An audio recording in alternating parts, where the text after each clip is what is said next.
बोला है ब्रह्म वाक्य मुरली में कि तुम बच्चे, तुम मने सन्मुख बैठ करके, प्रैक्टिकल में सन्मुख साकार सो निराकार के सन्मुख बैठ करके जो ज्ञान सुनते हो, उनको तमो प्रधान से सतो प्रधान बनने में 40 वर्ष लगते।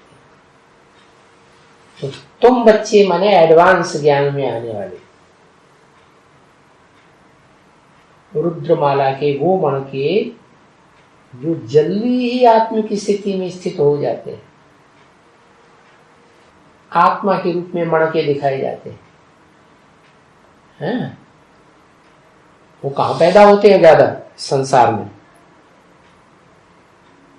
नई पाल में, जिन्होंने नई दुनिया की पालना की है, हद के नए पाल नहीं, वेद की नई दुनिया की पालना की है।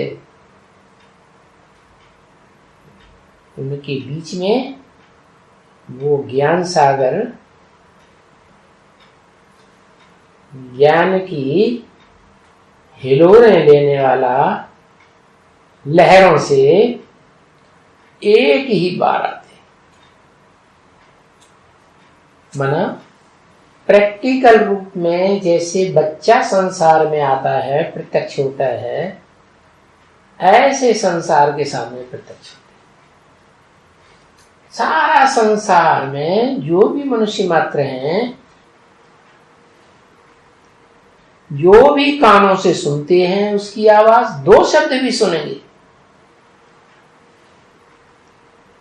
जो भी इन आंखों से देखते हैं, चाहे चित्र ही क्यों न देख लें हॉल में,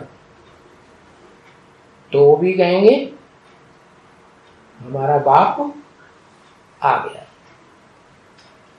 तो वो एक ही बार आते हैं, फिर कोई दूसरा पुनर्जन्म लेकर के नहीं आएगा उनके आने के बाद। क्या माने दूसरी आत्माएं जो आएंगी, वो नई आत्माएं, क्या उनकी प्रत्यक्षता दूसरे जन्म की नहीं होगी, तीसरा जन्म हो, किसी का चौथा जन्म हो, किसी का 84वां जन्म हो, ऐसे नहीं। बस 84 जन्म का चक्कर पूरा। फिर जो 84 जन्म ले चुके, क्या जो ले चुके सो ले चुके, फिर उनको जब तक ये दुनिया खलास हो जाए तब तक है, जो 84 जन्म लेने वाले भी हैं उनको जिंदा रहना पड़ेगा। क्यों? क्योंकि वो बीज रूप आत्माओं की बात बताई। कोई दूसरा जन्म नहीं ले सकता, लेकर नहीं आएंगे। मनुष्य पुनर्जन्म लेकर के आएगा सुनने के लिए, और बरोबर कोई सुनकर गए हैं या आए हैं, जरूर कहां आए, जो भी फिर सुन रहे हैं। मना कोई से बुरा ड्रामा की शूटिंग काल संगम युग में 1 जन्म लेते हैं, कोई 2 जन्म लेते हैं, ज्यादा से ज्यादा कोई 3 जन्म भी लेते हैं।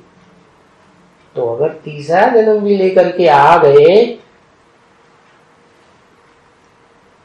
18 के बाद, फिर नहीं आएगी। उन्हें एडवांस ब्राह्मणों की बात बताई, जो फिर से सुन रहे हैं। यज्ञ के आदि में भी सुना, मध्य में भी सुना, अभी फिर से सुन रहे हैं। तो ये भी विचार किया जाता है क्या कि हाँ 8, 7, 6, 5 वर्ष वाला भी कोई होंगे, यहां से चला हुआ, यहां से माने ज्ञान से चला हुआ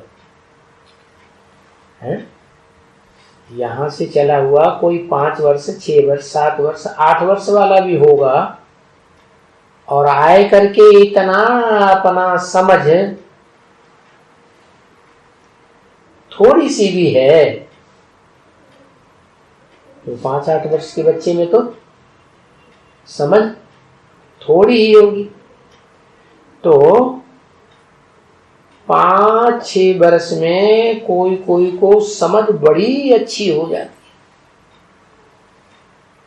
है।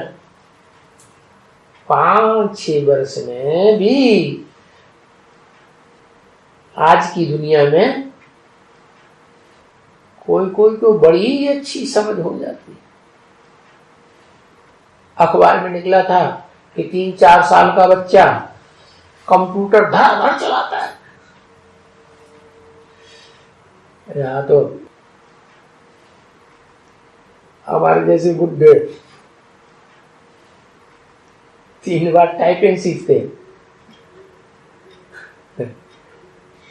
कंप्यूटर चलाने की कोशिश करते हैं, ईमेल लेने देने में ही सर में दर्द होने लगता है। तो कोई कोई बच्चों की समझ बड़ी अच्छी होती, कोई कोई को बहुत कम होती है। तो बड़ी अच्छी समझ किसकी होगी? जो ब्राह्मण जन्म ले चुके होंगे संगम युग में, उनकी समझ कैसी होगी?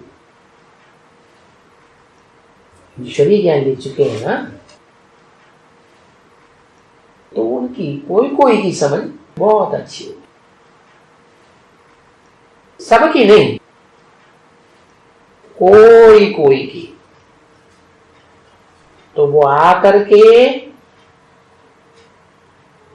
उनके अंदर आत्मा है ना,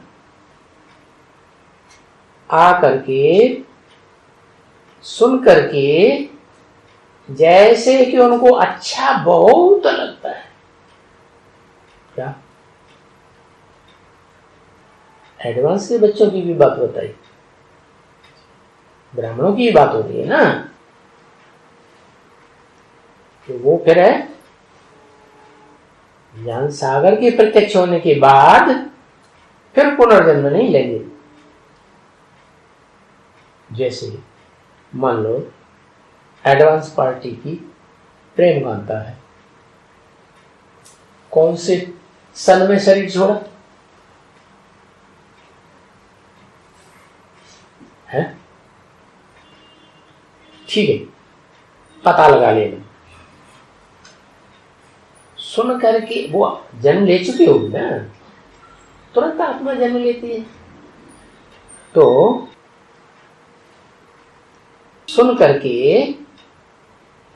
बहुत अच्छा लगता है उसे। 5 साल की भी होगी तो भी उसे सुनने में बहुत अच्छा लगे। आत्मा को अच्छा लगता है कि हमको फिर वो बाप का ज्ञान मिल रहा है, तो अंदर में उनको खुशी होती है। क्या क्यों खुशी होती है? जो पूर्व जन्म की चीज थी, उपलब्धि होते होते रह गई, पूरी उपलब्धि नहीं कर पाई, अब वो दोबारा मिल गई, खुशी तो होती है। और खुश होते हैं और औरों को भी वो दिखाते हैं अपनी खुशी। ऐसे ऐसे बच्चे अभी भी एडवांस ब्राह्मणों की दुनिया में जन्म ले रहे होंगे,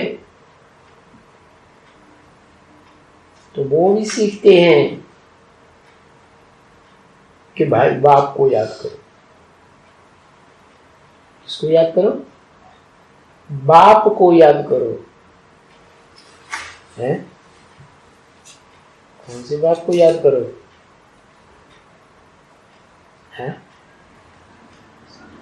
सिर्फ निराकार को याद करो, सिर्फ साकार को याद करो, या निराकार साकार के कॉम्बिनेशन को याद करो है? तो वो भी सीखते हैं, माने पूर्व जन्म में उन्होंने ये बात नहीं सीख पाई होगी क्या? अगर सीखी होती तो वो बाप की आज्ञा की अवहेलना नहीं कर सकते थे, नाफरमानी नहीं कर सकते थे क्या? जैसे बाप बताए कि दृष्टि लेने और देने से, अनेकों से दृष्टि लेने और देंगे तो विचार बढ़ता है, आत्मा की शक्ति छीन